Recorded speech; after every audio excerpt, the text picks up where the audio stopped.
Welcome back. We're here for our second technical session on using science to inform risk communication.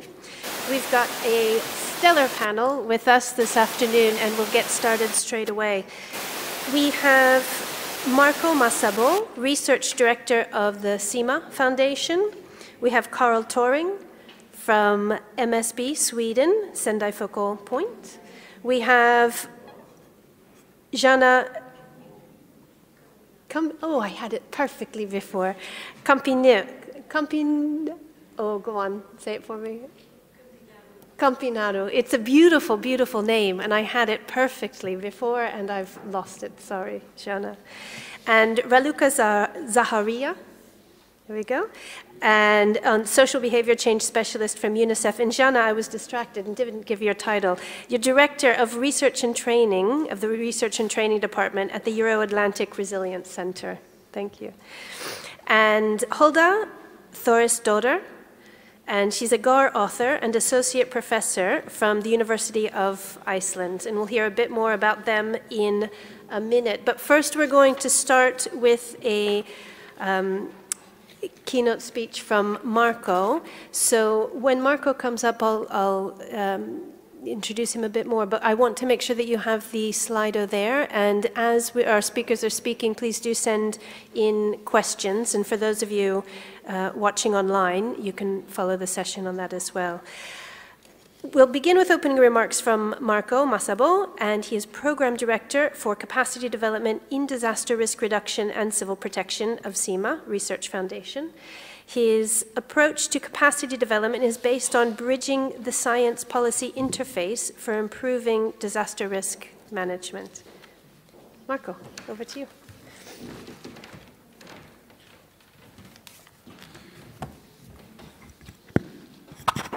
That's okay. Good morning. Well, let's start with a few numbers. 6 over 100, I was very impressed, are the number of people that think that the earth is flat in Italy. Can you imagine? This one was a study that was coming out from the census, saying that 6 people over 10 are thinking that the earth is flat. And unfortunately, it's not because of Italians. A similar poll in America say that people between 18 and 24 think that about 2/3 of the people between 18 and 24 think that the earth is flat. So of course we don't need to go so far to find arguments why science and our society needs to improve their relationship. This morning as well, there's a study from a research center in Italy, CMCC, that showed that climate skepticism is increasing as fast as 4 times the pro-climate content. They did studies in assessing how many climate skepticism messages come on social media. And there's direct relationship that as much as the pro-climate content increase, climate skepticism rise of 4 times. But I don't want to go too much on that, as this morning there's been a very good panelist talking about risk communication and behaviors. But definitely the COVID and the vaccination that was mentioned in this before, but even the early warning system parts, we have experienced several times that when the red alert is out and maybe nothing is happening, there is a skepticism in trusting with those forecasts. And that's part of the same story. So thanks to EFDRR, thanks to the government of Romania, and all the participants to put this one important topic on how science, policy, and all the societies interact in these complex ecosystems. And especially this is very important based on the changes that our society and the ecological system are experiencing today, and the changes that are even more predicted for the futures. Often we call science and policy as interface, thinking that there is a directional and linear link between these two communities. an interface. But more often, the interaction is more complex. And there is a web of different institutions, different authority, different stakeholder, and multiple relationships that should be considered. And that's why recently we are more talking about science, policy, and society ecosystem, where the ecosystem can describe better what is the complex interaction among the all different actors that are part of this ecosystem. Think tank, volunteer, we heard this morning about the youth as well, organization, and so on. I want to start with, in line with this, with the first slide, please. This one is the Constitution Act of our foundation. You will say why we are bringing this one to this panel. So this Constitution Act of our foundation is a demonstration of how civil protection and scientific center can come together. It's just one form. This one is establishing our center, and this one was founded by the Italian Civil Protection, the University of Genova, and then some local authorities, with the scope to improve science and technology for the scope of the civil protection. This one was 15 years ago. And of course, this ecosystem has started with a formal, very formal way and mechanism of interacting between science and disaster risk management authority, which is only one of the possible form of the interaction. And I will come back in a bit on this. This ecosystem has evolved during the year, and now our organization works with many other actors, comprised of course EFDRR, the World Meteorological Organization, government around the world. We work at the global arena as well. Passing a message that those ecosystems, the way how we interact, the science, the policy, the government interacts is not fixed, but it changes over time.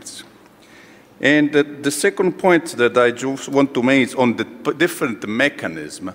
There is a study from Jorgen Sparf based on the European Science and Technology Advisory Group, where this mechanism has been investigated. And roughly we can divide in two ways. One more formal, which is the one that I'm showing you from our organization at the beginning, as a part of the civil protection system in Italy. And this one is more of the southern country of Europe that is using this more formal way of interacting between science and the policy arena, giving birth of several committees, of several panels that are constituted formally. But also there is a different approach, more on the networking, on creating platform, which is more used in the northern part of Europe. Saying that there is no one unique way of improving the science and policy interface, and there is not the right way to do it, but it's just plenty of possibility and all the different possibility of this between the formal and more informal way for doing that should be explored, that can be explored. The second reflection that I want to say, if you can go to the next one, is more on the complexity. And very often happens that scientific components, with the effort to make it easier to understand, we try to simplify the reality. And we try to oversimplify the reality without explaining the complexity. And this is the second reflection that I want to make today, that we should do an effort to explain the complexity of all the physical and social processes that are behind of what we are observing. This is an example of the snow cover, and some people will say why you are dealing with civil protection and you look at the snow cover. The snow cover is the content of water, and many times the content of water that is accumulated into the snow that might influence the droughts that can come the next summer. And that's what happened in the drought of last year in one basin, at least in Italy. So we did develop a sophisticated model that includes satellite information, modeling of the physics in terms of melting of the snow or compacting of the snow, and the ground station, and so on, to estimate the amount of water that is inside the snow coverage in the country. The gray area there represents the snow cover in the last 20 years, from 2018 to 2021 in Italy, and the black line is the average amount of water that is contained for each month in Italy. We also have the dotted line is what happens last year.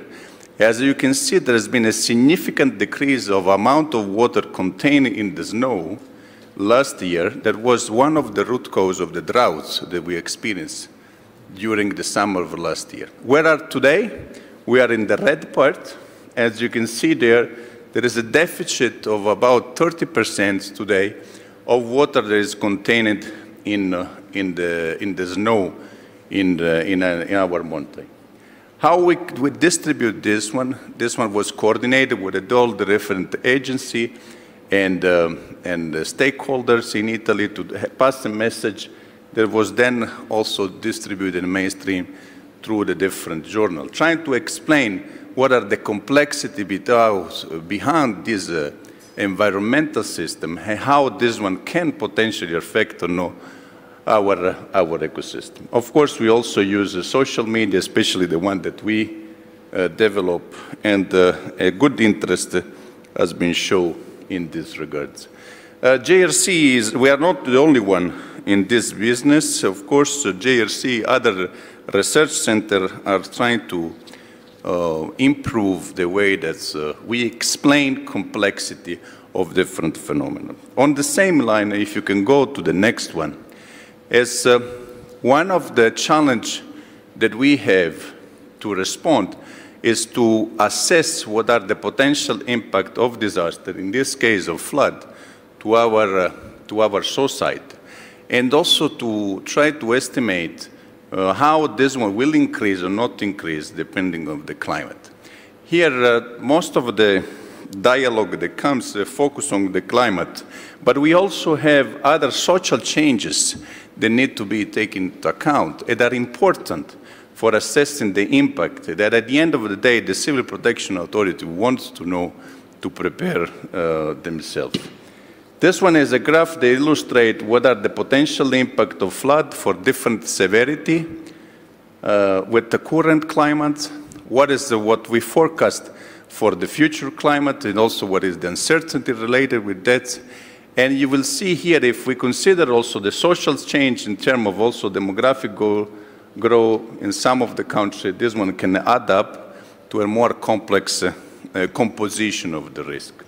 We're discussing during the break with a colleague from the Union of Mediterranean how much is important that this impact estimation provide information also the civil protection, how to prepare on the new landscape of risk that we are facing. So again, this one goes on explanation of the complexity without look at the shortcut or in terms of messages that scientists should give to the different authority. If we can go to the third one, example that I want to make on the complexity on the changes that we are all facing. Unfortunately, this is an example. You can go to the next. This is an example of the impact-based forecast that together with the DG ECHO, with the European Commission, Swedish Contingency Agency, the Italian Red Cross, some other actor, WMO, and ACMWF, we set up after the war in Ukraine. And there has been a request to have scientific data in terms of potential impact of weather to the different refugees. And again, this one is bringing us how fast can change the context that we are moving at, how we should adapt, bringing new information to the different to the different organizations that in this case were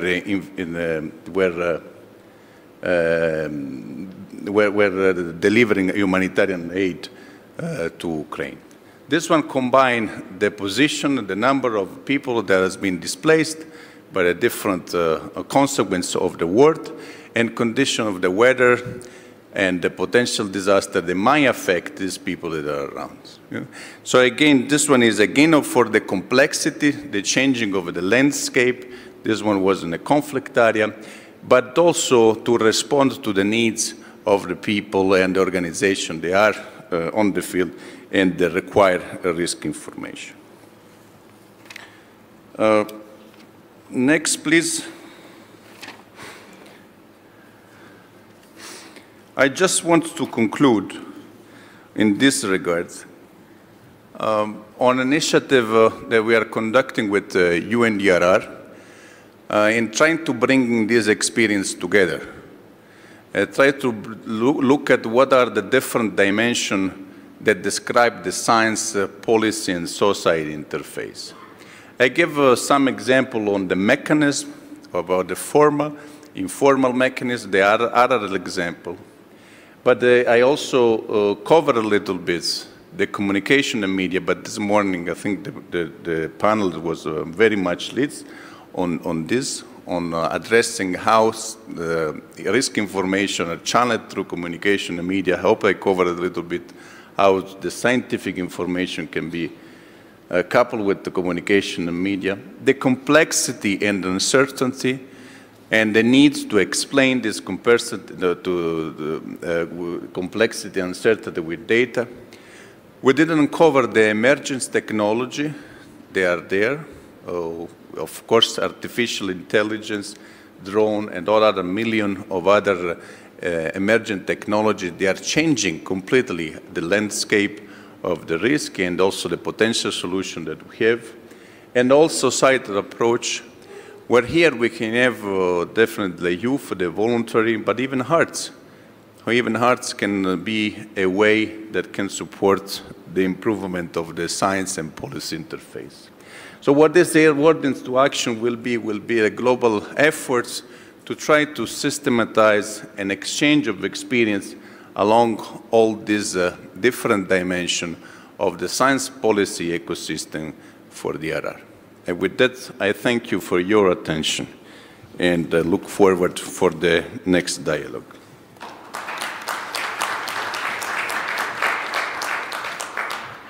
Thank you very much, Marco, for the opening comments. We'll now move on to the panel, but before we do, I need to recognize Leonor Nieto, who is giving our closing speech. And I listed the panelists. I forgot to announce you were coming. I'm sorry, Leonor. Leonor is Head of Prevention and Disaster Risk Management, Unit DG at ECHO. So we'll hear from her at the end after a few questions. Thank you. So first up on our panel is Jean Campinado, there we go, Director of Research and Training Department, as I said. So please come up here if you will. Thank you.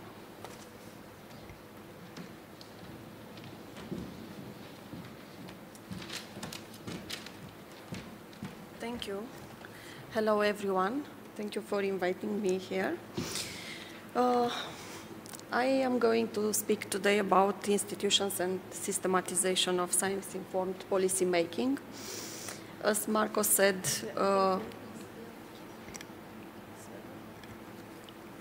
I think that now you can hear me. Okay. As Marco just said, there is an ecosystem that brings together science, policy, and society. So we have to find the way to bring all of this together and get the best of it. We know that institutions use scientific evidence to develop policies and to make decisions that impact every area of social life, civil protection included. I think that everybody knows how COVID-19 pandemic showed and impacted us and showed that science-informed policymaking was essential in order to take decisions that help minimize the threat of the virus, the spread of the virus, reduce the impact on public health and also on public health systems, and also gave support for vaccine and effective treatment development. These practices have been in use at national level, but also at European level and also worldwide. We have seen how science was used on different layers regarding pandemic, and we know that epidemiological modeling were used in order to see how to predict how the virus is going to spread, how to estimate our casualties, our hospitalization, our cases in numbers, and to make scenario and make predictions regarding the efficiency of control measures. Also, we know that the vaccines were developed so quickly after the beginning of the COVID-19 only because there is research in previous decade, and this was funded, and it was in a pretty advanced stage of development. Also, we know how science is with us every day because we use different kind of tools, apps that help us in order to provide information for general public and to prevent life loss and diminish our economic losses in case of extreme weather or other kind of disaster or hazards. Even if we know all this, the question is if the process is something, if there is a process in this, or it was something caused only by the pandemic. It was a one-time case, or it's something that is happening on a regular basis. I think that there are evidence of good practices in this area. We know that there is an growing concern about how the science evidence can be used in policy-making process. We know that the topic was discussed in several times in the last 2 years, and that are different national initiatives in this area. And I think that these kind of practices should continue and be developed. But also today, because I represent here the Euro-Atlantic Resilience Center, I have to talk about a different kind of practice in this area. Marco said earlier that we should find a way to connect science and policy in informal context. It's Euro-Atlantic Resilience Center is not an informal context, it's a formal one. Our center is a public institution. It was created in 2020, operational since last year. It's functioning under the Ministry of Foreign Affairs, Romanian Ministry of Foreign Affairs. And the center is going to be internationalized this year, so we expect international experts to join. Our mission is to become a hub of expertise, a platform of dialogue and knowledge for officials in Romania, but also for NATO states and European Union states, and also for their partners. We provide strategic analysis, research, training, concept development, doctrine standardization, and lessons learned from different kind of states or from different partners regarding different layers of resilience, because we approach resilience in accordance with the 7 baselines defined by NATO in 2016, but also with a national approach, because this is not, NATO is not limiting the way that each nation is approaching resilience. In order to do this, we develop experts networks according with every topic of resilience. Each of these networks integrate professionals, practitioners, academia, and civil society in order to engage them in research projects and to provide products, and also in dialogue formats on topics related with resilience. We select our experts in accordance with certain criteria, and we also build networks that join public institutions, civil society, universities, and NGOs, having in mind that every actor can contribute to resilience. Of course, this is an ongoing process for EARC, and we just begin, and we have to continue this. In order to do this, we developed our partnerships with different kind of organizations. To exemplify a little bit more, since last year, EARC is partnered with Romanian Ministry of Foreign Affairs and with SNSPA University in Bucharest in one project regarding resilience to disinformation and hybrid threats. And this project has an objective to elaborate a public policy that is going to be used at the ministry level in order to help the authority to address disinformation. The public policy drafted is going to be issued and launched in consultation with national and international experts till the end of this semester.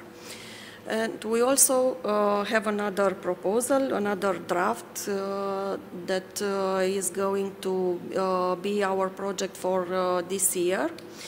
It's a project that is developed in partnership with the Chancellery of Romanian Prime Minister and Alexandru Ioan Cuza University that has the purpose to increase the administrative and analytical capacity to implement the dimension of resilience. And as a subsequent objective, the project proposes a public policy that is going to ameliorate national resilience under the Romanian Prime Minister Chancellery, and the public consultation process is going to be run before the end of this year. Also, the project proposes a monitoring mechanism for institutional resilience. To sum up, this project, Resilient Project, is going to put science-based informed public policies at the core of Romanian governing apparatus in order to strengthen resilience of Romanian institutions. We also developed different formats with different kind of partners, bringing all of them together in several occasions, organizing roundtables or conferences during last year. I will mention only the Euro-Atlantic Resilience Forum, through which we organized 2 panels regarding climate change and safeguarding cities against natural disasters. Both of these panels brought together representatives from academia, from ministries, from civil society, different NGOs, and also from the industry, because one of the panel regarded different kind of projects that can be implemented in order to enhance urban resilience, and for this we need also engineer with us. We also have in mind to organize this year, during this year edition forum, a panel addressing climate change and resilience to crisis. We cannot overlook the earthquakes from Turkey and Syria, which is giving us the opportunity to focus on this topic and to discuss about urbanistic planning processes, building standards, and the way science-informed policies should be drafted in this area. To sum up, the Euro-Atlantic Resilience Center, it assumes the role of discussion platform for all the actors in this process, and also the role of becoming the hub of expertise. And by this is looking to contribute to the science-informed policy-making process. Thank you. I hope that I didn't use all the time at my disposal. Thank you so much.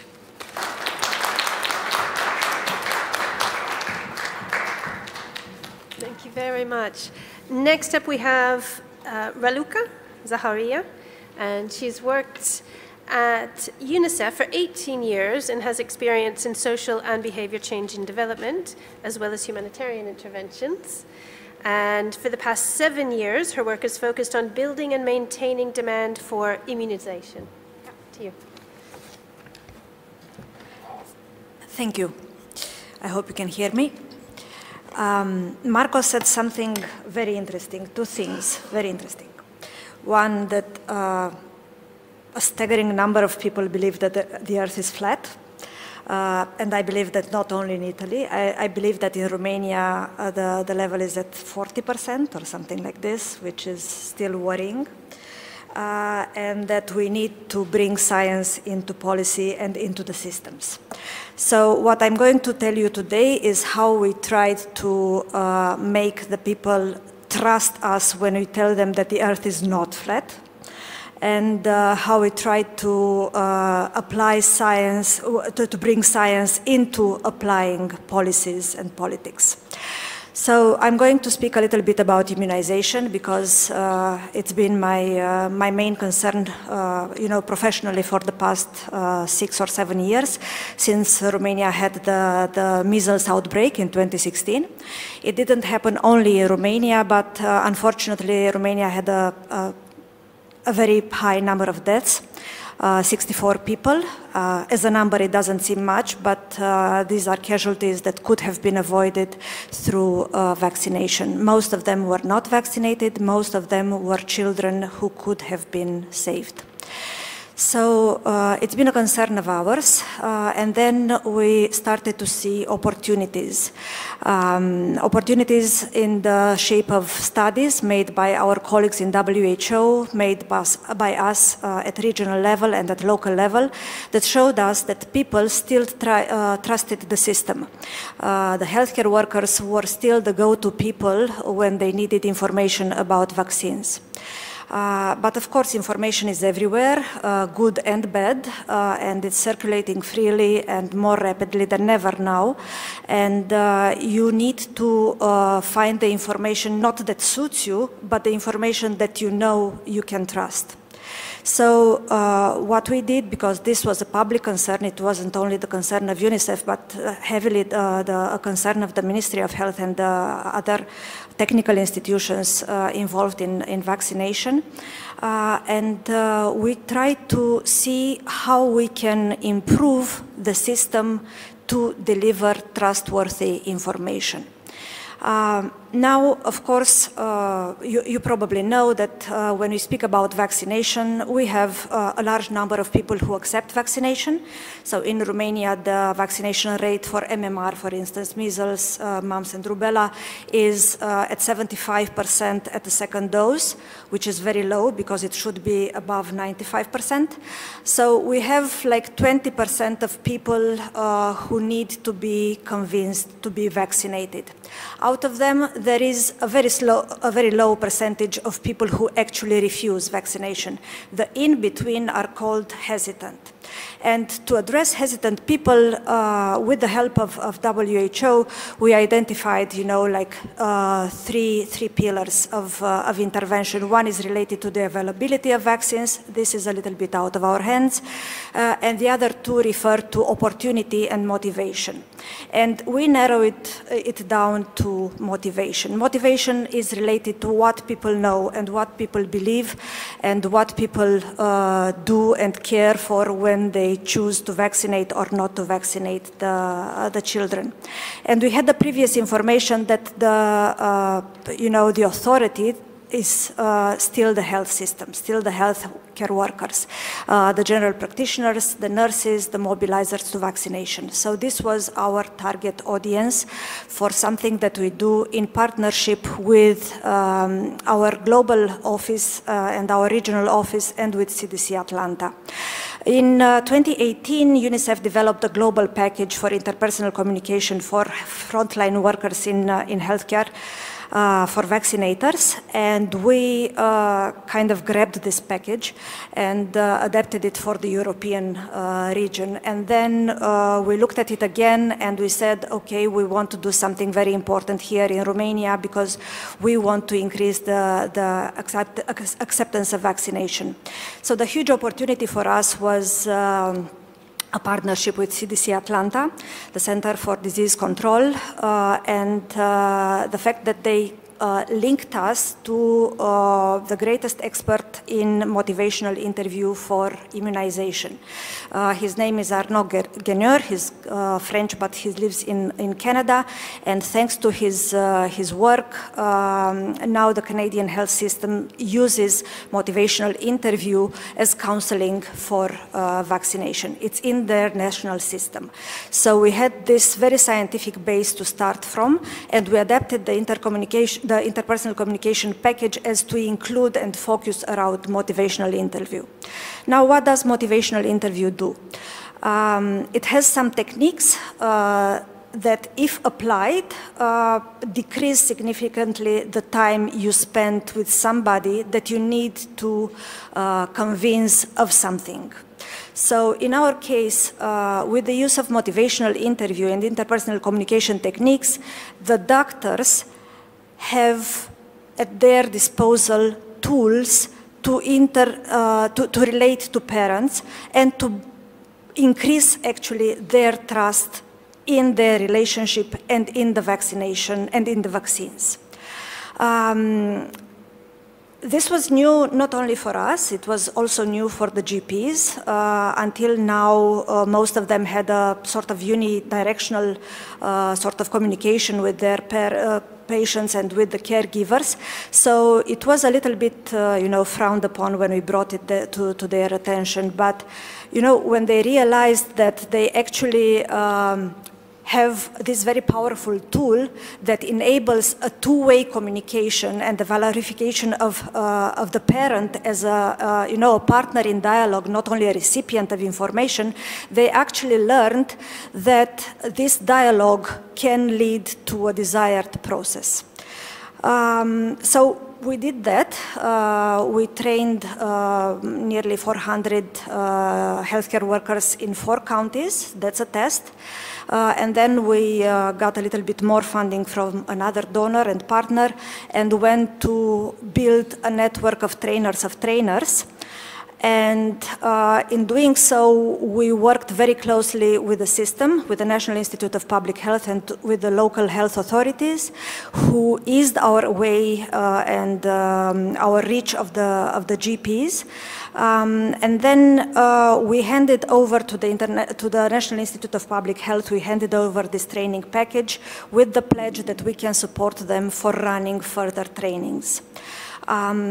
In parallel, because their concern is quite high, there is an ordinance that was passed and which puts a lot of focus on MMR, increasing MMR vaccination, including through sessions of communication between healthcare workers and parents. What we did showed, because it's, the pilot is under evaluation now, but it shows an increase at least in the knowledge of the healthcare workers. And with something that we put extra, which is a supportive supervision or a mentorship program, where these healthcare workers can go to specialists, you know, that they relate to, and they can ask questions and they can, you know, receive a little bit of guidance. This helps us, this helps them actually, you know, uphold this, this new behavior for themselves, you know, in communicating in a different manner with the healthcare workers. So this is something that we did as a pilot, and we're not going to stop here, because this year, in a regional intervention that is led by the Europe and Central Asia Regional Office, we are part of a network who is going to advocate to introduce whichever packages for interpersonal communication and motivational interview we have at country level into the primary training system for healthcare workers. So it is our main goal not to have only you know, on-the-job training or continuous training of the healthcare workers, but also initial training of the people who will become professionals in health. The few results that we have until now, it shows that it works, and what GPs tell us after this is that their work is actually tremendously eased by this new process of communication with a healthcare worker. So whenever you have something, and they want to expand it to other patients, not only to caregivers for immunization, but whenever you value your patient and you accept them not only as a recipient of information, but a partner in discussion, and you address their actual needs, because they may come to you, you know, quite aggressively. I mean, why do you recommend this vaccine to me? You know, it causes autism. What you should recognize there is not aggression, but a true concern for their children's health and well-being. So if you address that instead of the aggression, the attitude changes considerably. So this is based on science. The policy exists already. What we're trying to change a little bit is the way it is implemented, and we really hope that, that it works, and yeah, to have better results. And it also has, you know, it's not only building trust, it's also bringing validated knowledge and validated information to the caregivers. It's also addressing misinformation, but, you know, in a new type of relationship between the healthcare worker and the caregiver. Thank you.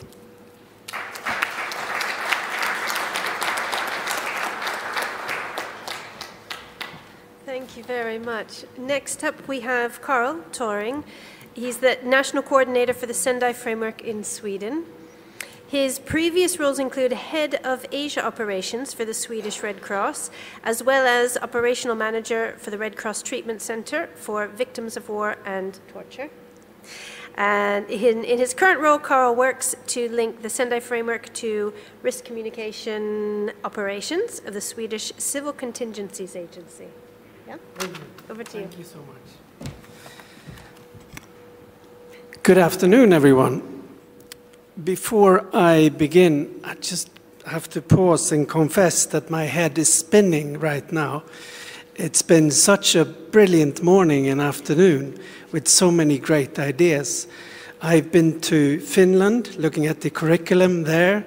I've been to Portugal, and right now I was at building expert networks in Romania.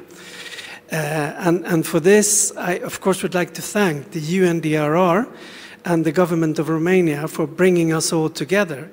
This is really what the roadmap is all about. And it also goes to my key message that I want to deliver, and that is that we, the Swedish Civil Contingencies Agency and Sweden, would like to see this as a continuous dialogue between our different member states. And we are the president of the European Council at the moment, and we're launching an initiative European Crisis Month to try and bring together the different campaigns, risk information campaigns across Europe, to learn from each other and also try and heighten the sort of level of our communication together. And UNDRR and Government of Romania, you've really proven the importance of that here today.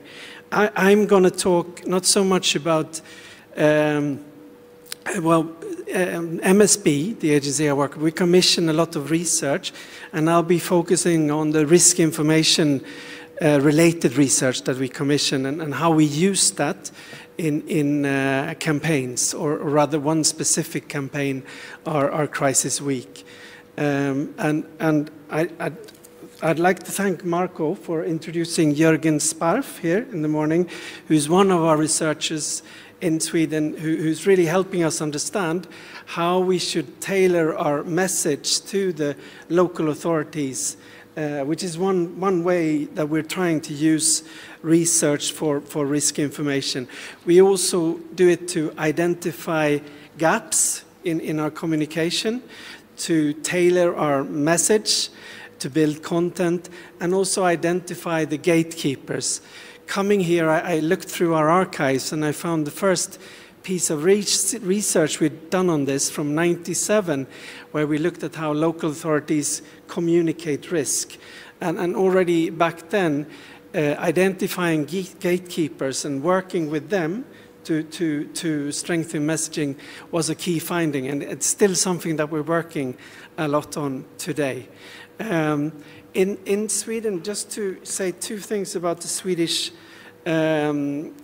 system, we're a very localized society when it comes to crisis response and crisis preparedness. We expect our local authorities to bear the brunt of any crisis. We want to move it as close as possible to where it happens, because we believe that's where it's most effective. And that goes for preparedness as well. And we have 290 local authorities in Sweden, which is a bit of a communicative challenge then, because they are in charge of actually delivering the information to the citizens. Our ultimate goal with our risk communication is that every citizen should be able to cater for themselves for 72 hours, and they should have the knowledge of the risks, the local risks, and the ways in which they could tackle them. And in order to get to them, we need to work through the councils. And they have a lot of priorities, a lot of different priorities. So a key challenge for us is to getting in there with our research, something that Jürgen Sparf is one of the persons that has helped us with. And to give one example, this Crisis Preparedness Week that we do in September every year is one vehicle for this change. So it's done with an annual theme. Last year we had food. This year we have, prepare or sort of train as the theme of this year. We start with focus groups to try and understand if our message is right with different audiences. And then we work through the regions to reach the councils to try and get them on board on the campaign as early as possible. And to enable this, we commission research. So right now we have research ongoing on for example, the connection between civil society and local councils. So how can we make civil societies engage more in the sort of preparedness week, for example. We are also trying to understand the prepper culture of Sweden a bit further, because we think that in that group there is something that I think you talked about before, the sort of going from receiving information to actually taking action. And that's something that the preppers certainly do. They do take action. And we want to learn more how they actually go about that. So, and we're also working on targeting different groups in society, vulnerable groups, including people of many years, rich in years, as we say in Sweden. So that's some of the research that we're out, and we do focus groups first to tailor our message, and then we put a lot of time into evaluating the results as well of the Crisis Preparedness Week. To describe the week, it's a theme.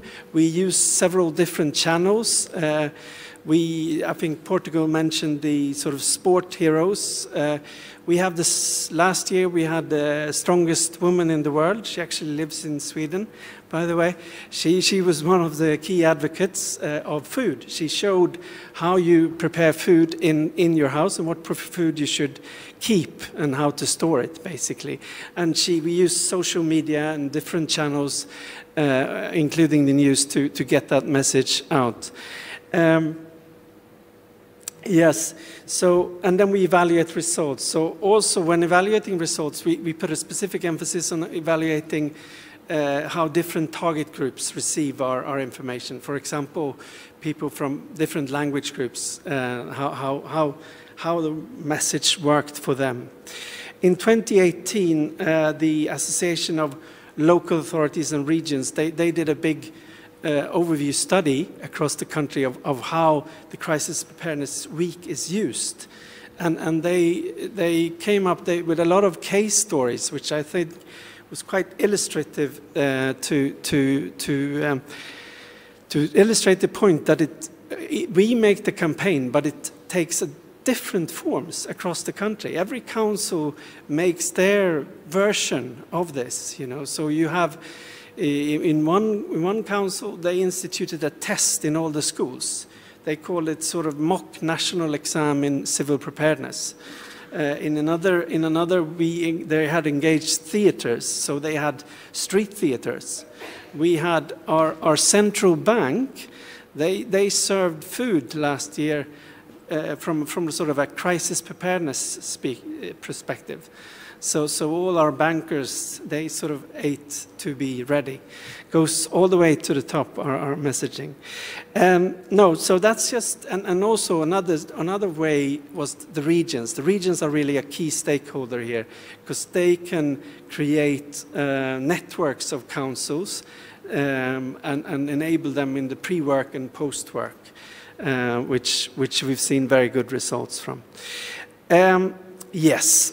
So with all that, I'd like to come back to my initial proposal then. So at the start of the Swedish presidency of the European Council, we introduced this European Crisis Awareness and Preparedness Initiative.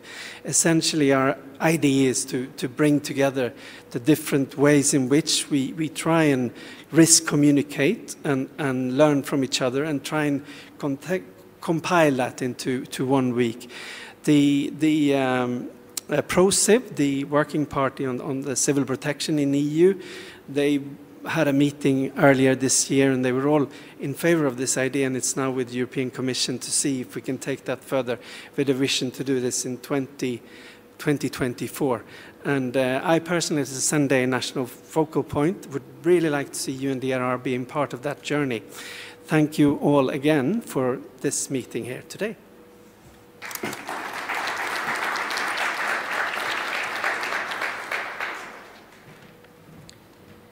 There's so much coming up today. I think we need more than one day. We need a week-long festival to talk about risk communication. There's so much to cover. So one more speaker on the panel, and that's Hulda, Associate Professor in Political Science at the University of Iceland. She has a PhD in social psychology from New York University. Her research centers on political ideology, its structure, causes, and consequences. Hulda.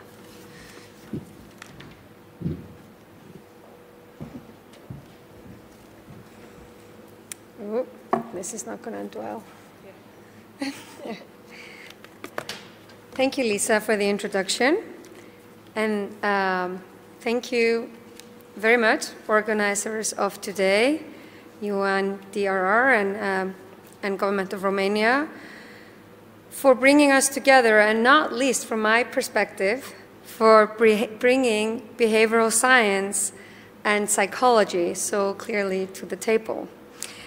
I have to say, as an academic who's not normally involved in this community, I have been very very maybe surprised or at least pleased to hear how mainstream many ideas that originate within psychology and behavioral science clearly are within the risk reduction community. But having said that, so my talk here today will be very much kind of going down to basics on the psychology of how the human mind may perceive risk communication and how we react to it. So kind of down to the basics. A lot of it has been touched upon here today, and so many incredible things that are being done out there that are based on psychology. And I really want to give a lecture that's at least 3 times this length. So I'm just going to go ahead and do that. No. Official communication and information about risk are often based on the idea that people will listen attentively and then act rationally to minimize risk and optimize their long-term health, prosperity, and happiness.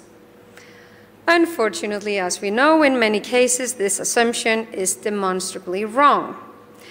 So how can we effectively communicate to people about risk so they pay attention, understand, feel empowered to act, and eventually actually act in the desired ways? And without a doubt, a big part of the solution lies in understanding the mind of the recipient. In the 2022 Global Assessment Report on Risk Reduction, me and other authors address these issues via the prism of behavioral science. We've thrown around this term here today, but a behavioral science is really an umbrella term for a field that uses research from psychology, sociology, economics, communication, and even other disciplines. And in our report, we highlight the importance of understanding, on the one hand, cognitive heuristics and biases, and on the other hand, the importance of social motivations. So let me talk about the cognitive heuristics first. So the enormous amount of information the human brain needs to process and analyze when navigating the world exceeds what we can consciously consider at any one time. Human minds have therefore evolved to use an amazing array of tricks and shortcuts to help prioritize what to focus on and how deeply to process information. And in general, humans use the smallest amount of focus and attention we can get away with to understand and solve problems. And doing so is evolutionarily smart. It allows us to juggle multiple tasks at the same time and maintain awareness of our environment to, for example, keep scanning for potential threats from the evolutionary perspective. So to give an example, if everyone went about their grocery shopping by thinking thoroughly and rationally about every single item and their combination, how to maximize health, price, environmental concerns, and any other issue, well, we would all spend hours at the supermarket each time. Instead, under most conditions, people use heuristics, or the mental shortcuts. On average, these create acceptable solutions to problems, but not like the full, complete, entirely rational calculation of the best overall answer. And importantly, we, humans, are almost never aware of our use of these mental shortcuts, as they mostly originate in a part of the brain that processes automatic behaviors. Automatic behaviors such as walking, listening, talking, and even reading. Those are behaviors that have been extensively practiced to the point of requiring very, very minimum cognitive effort. So this idea that people engage in either effortful or automatic cognition is the foundation for the classification of human thinking into the fast and the slow systems of thinking. This classification into the fast and the slow systems of thinking was popularized by the psychologist and Nobel laureate Daniel Kahneman. So this heuristics-based decision-making I've been talking about is the fast way of thinking. It's intuitive, it's relatively low effort in terms of the amount of mental attention it requires, and we tend to use this in most situations. as they provide quick answers to common problems and have developed precisely because they work well. We use heuristics when we don't need to think deeply about an issue. We know what type of milk to buy or whether to buy milk at all. But we also use heuristics when we're under time pressure, when we don't have the motivation to think about something, or we don't have the basic understanding to make this slow, deliberate decision. But problem can arise from the use of heuristics when the situation, especially when the situation is complex or high pressure. And then the heuristics turn into biases. Heuristics respond to specific and immediate environmental cues. They focus attention and decision on an imminent crisis, but they mean that slower moving risks, frequent low-impact disasters or crises with long lead times and their systematic impacts can easily be overlooked. While in general, any individual can be successful in operating according to the deep or engaged slow system, on aggregate, thinking fast represents the most common way that people engage with decisions. So just to give you an example, I want to give you 3 examples of biases that can emerge from the use of heuristics when a more effortful, rational thinking would probably be desirable. So the first one would be myopia, or simplification. That's the tendency to simplify complex problems and make decisions based on limited, personally relevant information. So for example, deciding whether to install solar panels based only on upfront cost, as opposed to fully taking into account lower energy bills or higher reselling value, would be a case of myopia. Another heuristic that can lead to a bias is saliency. So that's the tendency to overemphasize information that's more easily remembered, easy to bring to mind, or evokes a strong emotion. This is why, for example, people tend to dramatically overestimate the probabilities of dying in accidents of any kind compared to mundane, everyday diseases such as a heart attack. And third example is optimism and overconfidence. That's the general tendency for people to see situations as less threatening than they are and see ourselves as more capable than we are. Such as when people consider themselves highly unlikely to become seriously ill from COVID, or when people think they can personally fight a fire and save their house. So now we'll move from the cognitive heuristics and to the social motivations. As we all know, humans are social animals. And accordingly, we have a variety of social needs and motives that have served an evolutionary purpose. Some of the best ways to appeal to people is with information and directives that align with and reinforce these core social motives.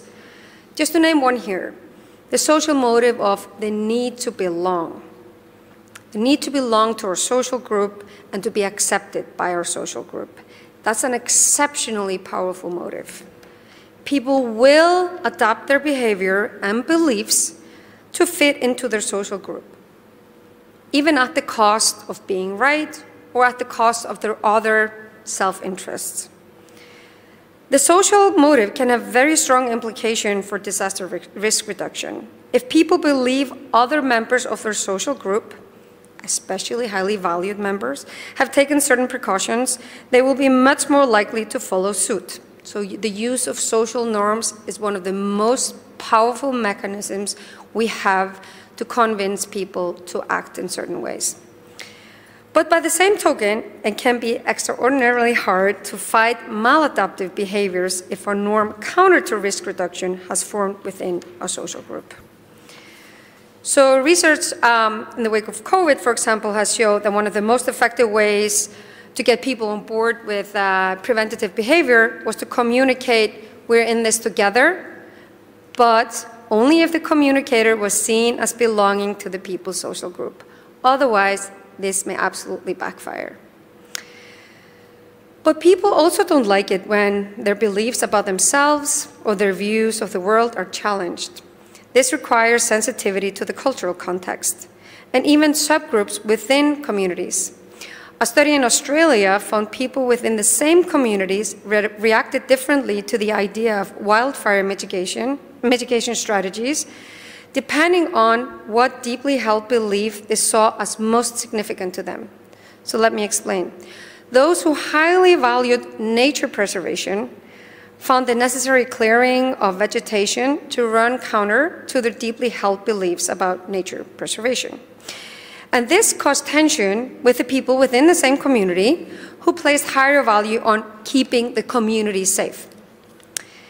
This resulted in the clearing of vegetation in front of your house, serving like a public signal which stance you had taken, making it even harder to then reach the nature preservers. I also think what Raluca Saharia, I might completely butcher your name. I think you provided an excellent example of one social motivation being addressed by establishing a dialogue between parents and doctors. And it's similar to what I believe Anna stressed this morning in her talk. It's this idea that people want to be listened to, their beliefs taken seriously and their values and engaged with. And we see this, for example, because I've studied also conspiracy theories, and we see very often that conspiracy theory kind of communities are often directional, like bi-directional. So the websites, for example, involve a lot of opportunities for those who visit the website to engage. They have forums for communicating, etc. And then in comparison, often the public websites are just one-way communication. Just take this and agree to it. We are right. So I really think, and we know this from psychology on issues such as procedural justice, that people often really only want to be heard and listened to so they can state their values, and then the rest will all be easier. So how do we effectively communicate risk? Effective risk communication considers what we know about the human psyche instead of assuming full rationality. It takes the cognitive biases and social motivations into account. It does so both to minimize their negative effect, but also possibly to harness the power of these biases that result from the heuristics and the motivations. So, for one thing, we need to assume that people, both lay people and most experts, are at best moderately statistically literate, and that they process numbers using heuristics. Research has shown, for example, that people find it easier to understand raw numbers, such as 2 in 1,000, than percentages, such as 0.2%. And they're much more likely to process the information, even if they're thinking fast rather than slow. We should also communicate using absolute risk instead of relative risk, and be mindful that we are woefully bad at taking base rates into account. But we can also use the salience effect by making sure risk communication vividly brings to mind past or similar disasters, so people will perceive the message as more actual. Use myopia, or the tendency to think only in the short term, by offering upfront subsidies. The social motives may be the most powerful to persuade people, like I mentioned before. So use the very strong social motive of belonging by emphasizing proactive group norms, such as telling people that most people in the community have already bought flood insurance.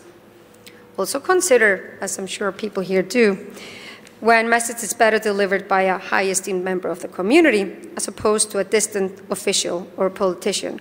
Although, to make things more complicated, sometimes experts are really the best persuaders. Ultimately, all communication of risk must keep in mind that even if people understand, agree with, and intend to engage in preventative behavior, that's not enough. This is what we name the action-intention gap, and it's a well-known problem that all risk communicators face and know about. So Getting people to act on their intention is, for example, what behavioral science units that have been established in many countries and organizations, including the UN, are seeking to do. So often, it's not about knowledge or the right attitude, but it's about understanding the barriers to behavior. When communicating with the goal to get people to act, we could, for example, keep in mind the EAST framework established by the UK Behavioral Science Unit. The EAST framework says that whenever we want to communicate with people and get them to actually act, we need to make the behavior easy to perform. I think the example from Portugal this morning, where people were given a glass of water, it was right there in front of them, was an excellent example of making something easy. We need to make it attractive so people actually want to engage with that behavior. We should make it social. Like I mentioned before, this norm, the social norm, is one of the most powerful norms out there. So make it something that people see other people are doing. Make it a part of something social that everyone is doing. Bring people together. So easy, attractive, social. Make it timely. Communicate with people at the right time. If we're getting people to stock up on food, do it during time where people are likely to be in kind of a hibernation phase. Maybe better to do it in September, you know, when people are settling it down for winter in Sweden, as opposed to in April, when people just want to, you know, spring clean and get out there, for example. And keeping with what Lisa said this morning, some people want to talk not about the EAST framework, but the FEAST framework. And the FEAST would stand here for fun. It is important and not to be underrated that it always helps to inject fun, no matter how serious the message is.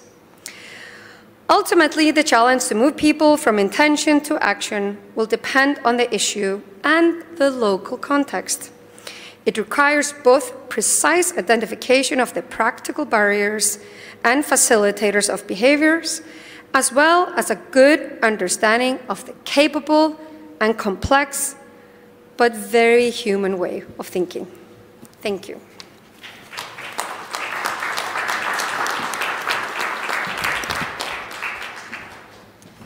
Thank you, Hulda. We have a question for each of the speakers so far, and we'll do them in just 2 minutes each, if that's all right.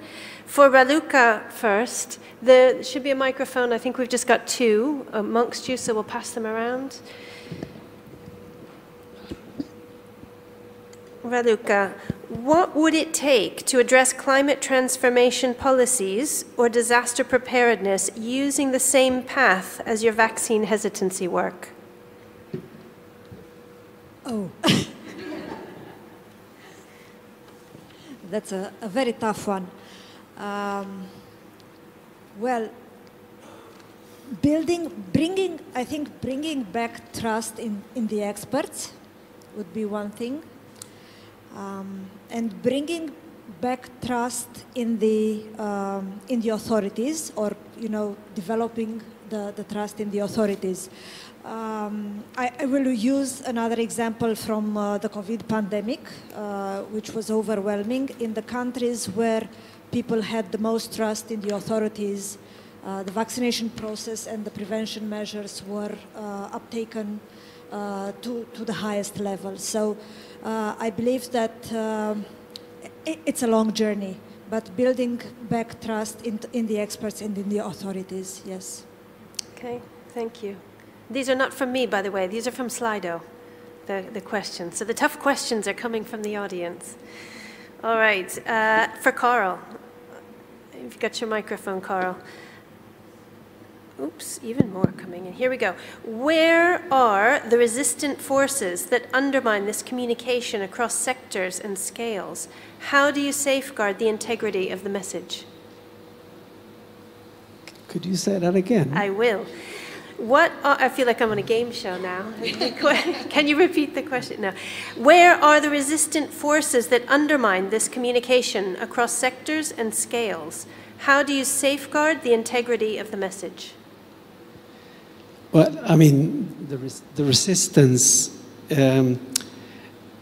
is our fellow authorities. We all have our messages to try and bring out. There's a competition of the attention span of the sort of local authorities.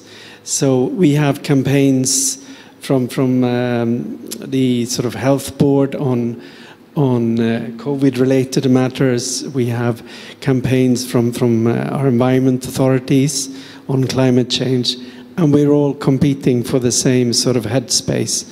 To resolve this, one way is the way in which we're restructuring civil preparedness in Sweden right now, in that we're trying to bring together different authorities under thematic banners and to bring about a more effective civil preparedness change throughout Sweden. And in my agency, we're actually going through all the sort of questions that we pose every year down to the local level and see if we can streamline that to make it a bit more palatable and easier to achieve. I hope that was an answer to your question. Thank you. Thank you. All right, and for Marco? Do you have a microphone there? Yes. How do you use IT tools to extend your reach and ensure communication and comprehensive the scientific knowledge? Well, there's no, I think, one single answer to this. There is plenty of IT tools that are already available that can be used for this purpose. We developed several of these tools, especially for early warnings, and the efforts I think we need to do is try to use this IT tool to convey the information to the people that need. I mean, we are sometimes in a situation where we have more information than we need. So the IT tools can definitely help us to systematize and to select the information that can be delivered to the specific community that will need to act upon all that. And that is the experience that definitely I would like to share. And more than that, one of the other experience that has been shared also by other partners is to go with open source softwares. I mean, those are really an accelerator, not because it, of course, is ethical and so on, but open source software is really an accelerator of innovation. It's really a way to capitalize what has been developed by one community and they bring to the other community, and we see this experience how it can be used by another community. So this one, I think, will be another point to take on how to use IT and try to connect them in all this community that are developing open source software for the communication side. Okay, thank you.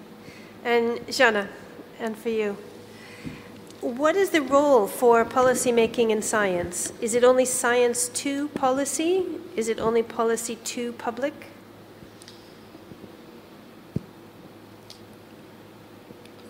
Can you repeat, please? Yes. They're asking about the direction of flow of information. So the question is, what is the role for policy making in science? Is it only science to policy, and then is it only policy to public? It's an interesting question. It goes both ways. It's something that I wondered, reading Romanian research strategy for the next 4 years. It's very interesting that our purpose is to bring science to policy, but we also know that there is public budgeting for research, and I don't know exactly how this is projected, because financing research, it's something that puts me in the position to ask something from researcher, not only to give them something. So I think that it's something that goes both ways. We have to have expectations from each other. We have to bring a strong relationship between those two categories and to have expectations. This is my opinion. Okay. Certainly, it's both ways. It cannot function either. Thank you. All right, I think that was for everyone. We've got now our closing remarks, but maybe before that, just a quick round of applause to the panel. So thank you, everyone. All right. Now we have Leonor Nieto from the EC Disaster Resilience Goals, and you joined the European Commission's Directorate General in charge of environmental matters in 1994. In 2001, you moved to the Directorate General for Civil Protection and Humanitarian Aid. And in 2010, you were appointed head of unit and headed different units dealing with humanitarian aid issues. Since January 2021, you're head of the unit in charge of prevention and risk management. Over to you. Thank you.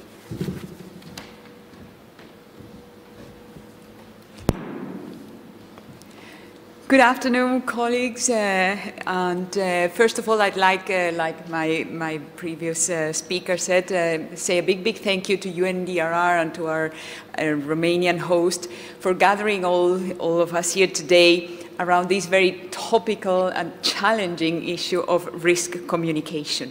It's always a challenge to speak the last after having heard throughout the day many speakers and specialists, which I am not, talk about this issue of risk communication.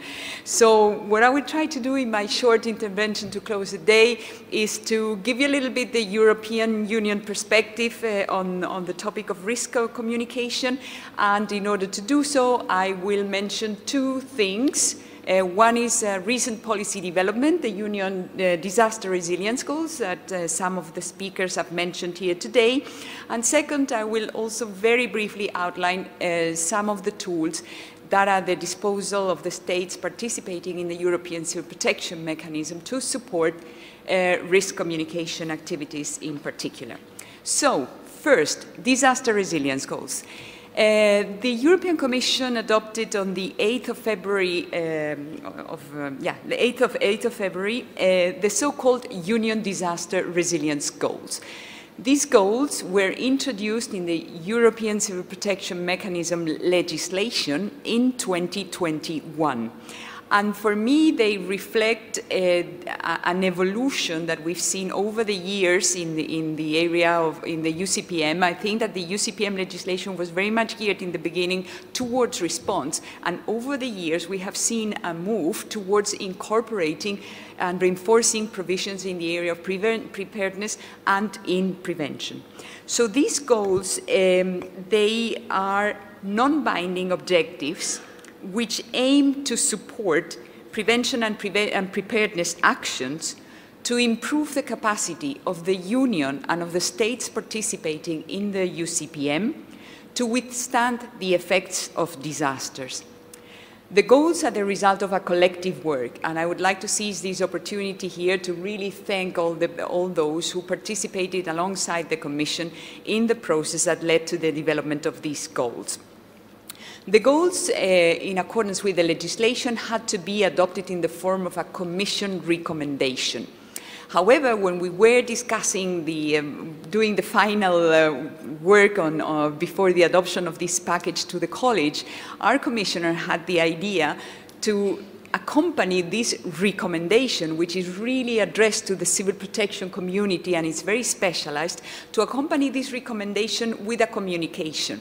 And the objective of this communication was a little bit to, try to explain, to place the disaster resilience goals in the current context, to explain why we were doing them, and to accompany them with what we called some flagship initiatives whose main objective would be to rally support into this disaster resilience agenda that the goals try to set. We try to identify catchy words of the goals, as you will see, and as I said, accompany them by these flagship initiatives. So Commissioner Lenarčič will tomorrow address during the ministerial session of this meeting a keynote speech on the disaster resilience goals. So in this short intervention, I'm only going to focus on two goals which I think are the most relevant for the issue that have been discussed today. The first one is goal number 2. The catch name is prepare, and the objective of this goal is to increase risk awareness and preparedness of the population. I'm not going to repeat what has been said throughout the day, but only I would just like to underline that from the European Union's perspective, I mean, we cannot but share what has been said throughout the day. We need to make sure that population is aware of the risk that they may face. We need to make sure that they are aware of the measures that they themselves can take to prevent, to prepare, and to respond to these risks.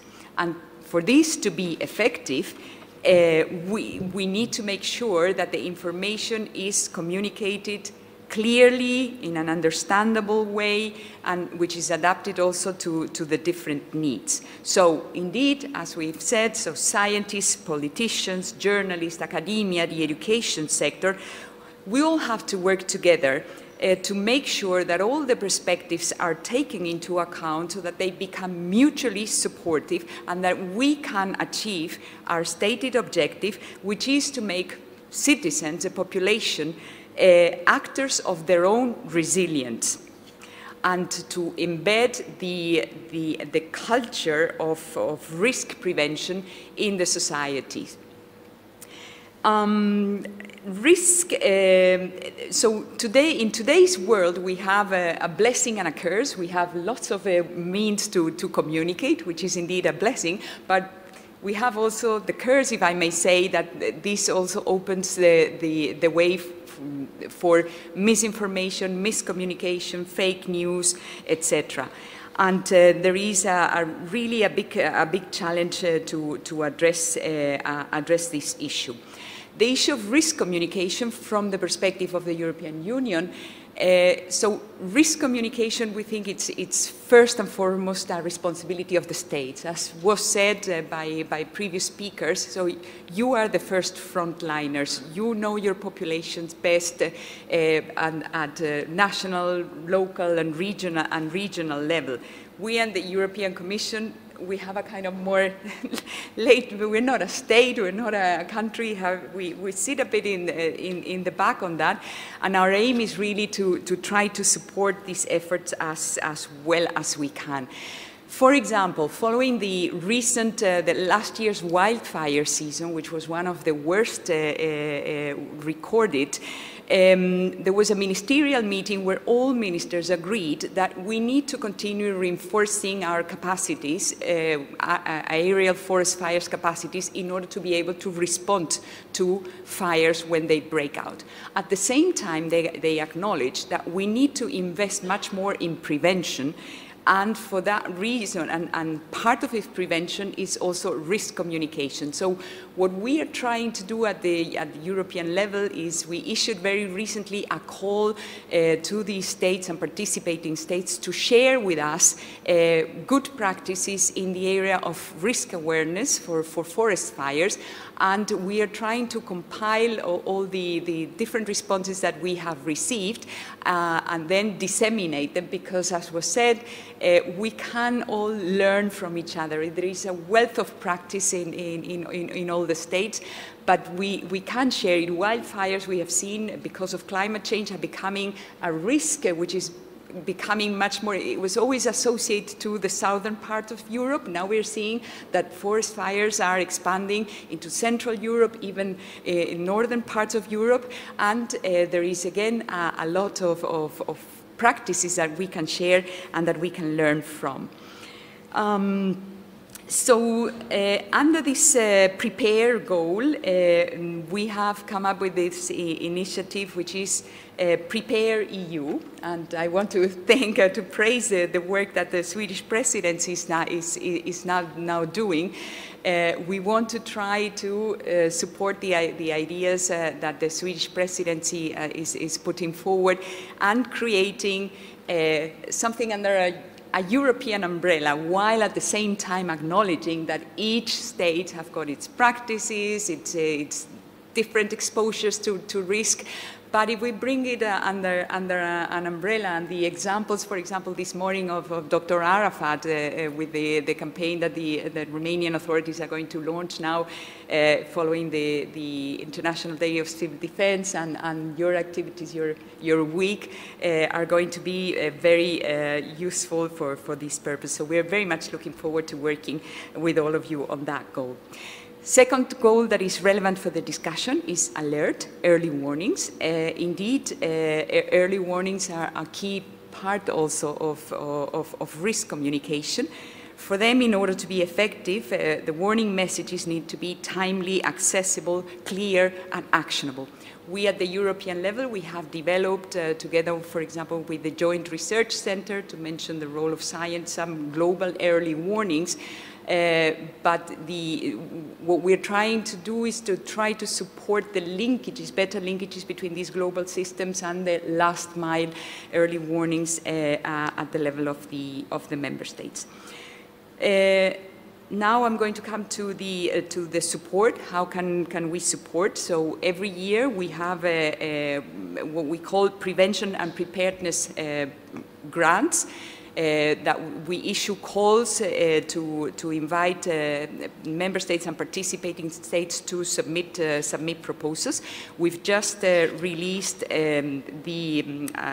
our call for this year, which is called now Knowledge for Action in Prevention and Preparedness, CAP, and risk awareness, risk communication is one of the priorities. So I would like to seize this opportunity to invite you to, if you're interested, to submit proposals under this call. So we also have another tool, which is a peer review tool, which is a possibility that allows countries interested to make a request for a peer review to examine their disaster risk management system. The most recent one is the one done for Romania, and I want to thank, because I saw this morning some of the experts that participated in this exercise. I want them to thank them publicly for the work done in relation to that. This peer review is going to be handed tomorrow by the Commissioner to the Romanian government.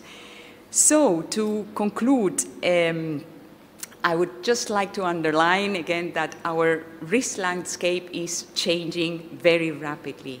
We've mentioned COVID, the war of aggression against Ukraine, floods, heat waves, forest fires, the recent earthquake now in Turkey and Syria. These are just examples, to name a few, of how our risk landscape is changing. And the projections of scientists do not make it any better. So climate change is already here with us, but the projections, they refer to more severe, more frequent disasters. And for that reason, investing in disaster risk reduction is more relevant than ever. So we're very much looking forward that the midterm review of the Sendai framework in May in New York will be the opportunity for all the states to commit to realizing to achieving the objectives and the targets of the Sendai framework. Risk communication is a key part of effective disaster risk reductions. We have discussed today the opportunities, but also the challenges, and the challenges are many. But what I've heard today throughout the day is a lot of professionalism, a lot of commitment from all the participants and speakers to really make it work, and to make sure that populations are really risk informed, so that they can be, as I said, agents of their own resilience. If all of us are agents of our own resilience, societies will become more resilient, and countries as a whole will be more resilient and be able to mitigate the effects of disasters. The European Union is ready to join this journey and support our member states and participating states as best as we can in this challenging task. Thank you very much for your attention.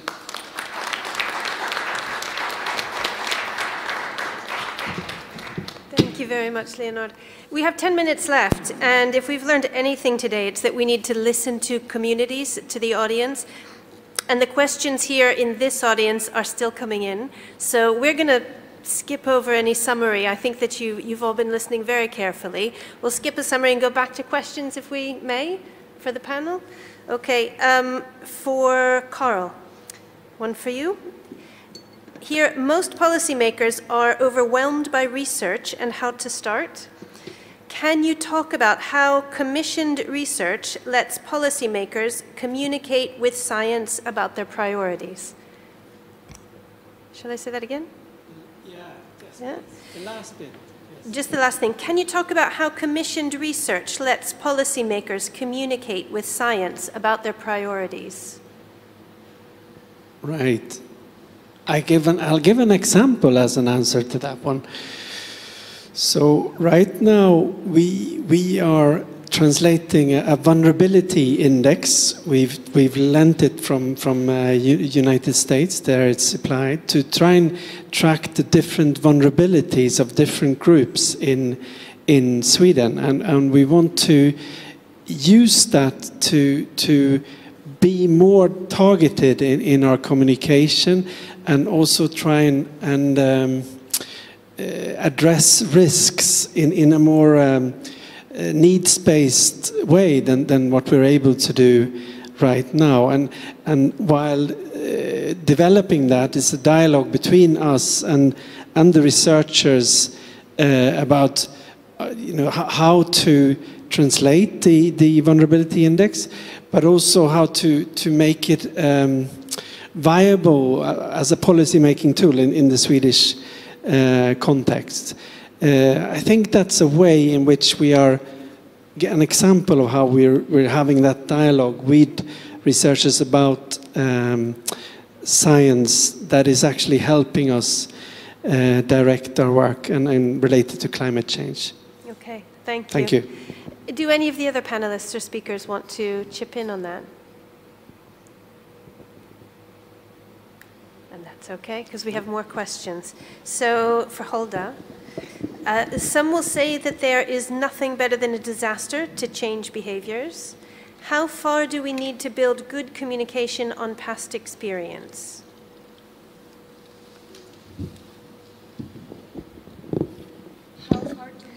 How far do we need to build good communication on past experience? I'm not sure I understand. Could you paraphrase? This is the question that came in on Slido. Maybe you could speak to the point about learning from past disasters. So it says nothing is better than a disaster to change behavior. So maybe reflect on what we know about behavioral science in relation to disasters that have happened perhaps in the near past versus the distant past? Yeah, I'm not sure we know much from the behavioral science perspective on disasters in the far past. I would say that it very much links to the timely aspect of the East framework I mentioned. So when a disaster has recently happened, people are going to be more motivated to listen and to act. So that actually would be a good time to act. So in that sense, we learn by being ready as soon as a disaster has happened to communicate how people can prepare for the next one. That would be it. How much we learn from it, I guess, depends on individual cultures. But maybe I use this opportunity to address the issue of fear. It was mentioned here this morning that fear may not be a long-term motivator. I think that's true, but fear is a powerful motivator for people as long as you simultaneously give people, empower people with the tools to respond to it. So if but you can't paralyze people with fear and they have no idea how to respond, then they just stick their head in the sand. But very recent meta-analysis on fear appeals, as we call them in psychology, and how to appeal to people show that they actually do work. And they seem to work linearly. There used to be this belief that too much fear and people would stop listening. Of course, this is still being somewhat contested, but it is a strong motivator as long as you give people something to react, like something to do. All right, thank you. I suppose building, yes, go ahead, Marco. I actually want to just comment on the question before. Please. This is something that we have been thinking also with some other colleagues.